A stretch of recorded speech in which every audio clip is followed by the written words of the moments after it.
तो दोस्तों हम पहुंच गए चिड़ियाघर में। मैं अकेले तो नहीं आ सकती थी, मुझे अपने चाचू का सहारा लेना पड़ा। वहाँ पर बहुत सारे लोग आए हुए थे, तो आओ आपको भी दिखाते हैं हमारी दिल्ली का चिड़ियाघर, जिसे नेशनल जूलॉजिकल पार्क बोलते हैं। सबसे पहले हमने हिरन देखा। पहले तो एक दिखा, फिर धीरे धीरे आगे गए और भी हिरन देखे। बारिश का मौसम था, सारे हिरन बैठे थे, बैठकर कुछ बातें कर रहे थे। आगे बकरियों जैसे हिरन थे, लोग इन्हें व्हाइट हिरन बोल रहे, लेकिन मुझे शक था ये बकरियां हैं। गर्मी बहुत ज्यादा थी, इसलिए मैंने एक छोटा सा ड्रामा रख दिया। आप भी देखो मेरी एक्टिंग। क्या हुआ संस्कृति? संशु क्या हुआ बेटा? देखना इधर। संशु चलो तो फिर चलो, सब चलो। पूरा ड्रामा करके मैंने आइसक्रीम खाई जो मिल रही थी जू के अंदर ही।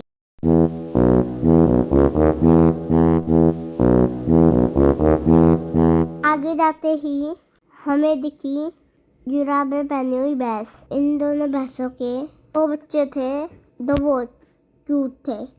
आगे चल के हमें एक पिंजरे में एक जंगली बिल्ली दिखी तो अकेली बैठी थी। फिर मैं आगे चली तो वहाँ पर भीड़ इकट्ठी हो रखी थी। यहाँ पर सब लोग एक हिरन को देख रहे थे, जिस हिरन का एक सींग टूटा हुआ था। और आगे गए तो हमें एक राइनो मिला जो एक पेड़ के पीछे छुप के खड़ा था, मोटा सा।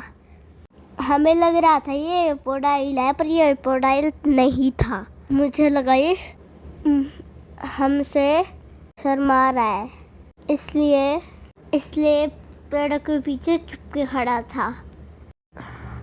फिर हमने एक बड़ी तितली देखी जो पिल्ले में नहीं थी, और वो मैं थी। आगे जाकर हमने एक बड़ा सा लायन देखा जो जंगल का राजा होता है। वैसे बहुत खतरनाक दिख रहा था, लेकिन ये बूढ़ा लग रहा था। अब आगे हमने एक मगरमच्छ का घर देखा, जिसको क्रोकोडाइल भी बोलते हैं। उसके घर में एक बिल्ली घुसी हुई थी, जिसका क्रोकोडाइल शिकार करने वाला था, लेकिन उसने ऐसा नहीं करा और बिल्ली ने मछली का शिकार कर लिया। जाके कोने में खाने लग गई। उसको पहुंचे, इसकी भूख लगी थी। और आगे चलकर हमें हिप्पो मिले तो बड़े से स्विमिंग पूल में नहा रहे थे। उसके दो छोटे छोटे बच्चे भी थे जो पानी में पूरी तरह से डूबे हुए थे। ये हिप्पो अब पानी से बाहर जा रहा था। पता नहीं उसको क्या काम था, वरना इतनी गर्मी में पानी से कभी नहीं निकलती।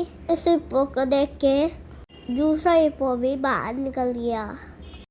आगे चल के हमें दो हाथी दिखे जो कि वो बहुत बड़े थे। ऐसे बहुत सुंदर लग रहे थे, इनमें खतरनाक भी बहुत थे क्योंकि वो जंगली हाथी थे।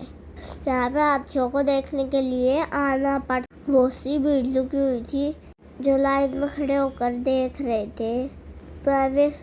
भीड़ में शामिल थी।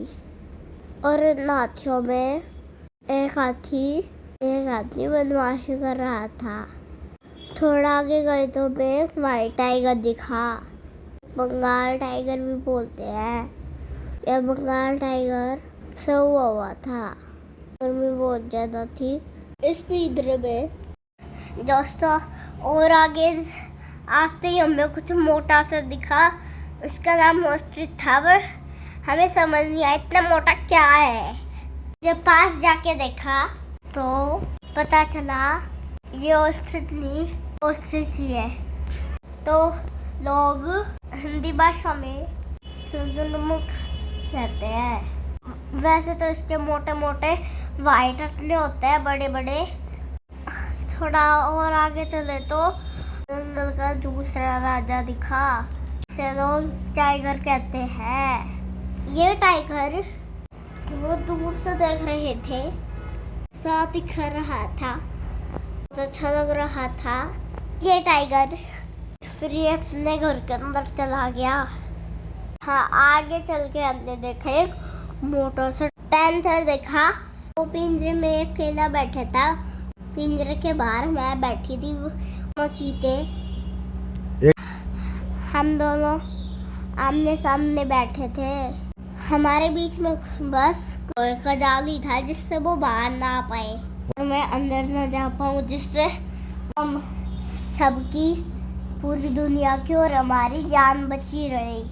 वापस आते हुए हमें एक क्रोकोडाइल का पिंजरा फिर से दिखा, जिसमें से क्रोकोडाइल बाहर आ चुके थे।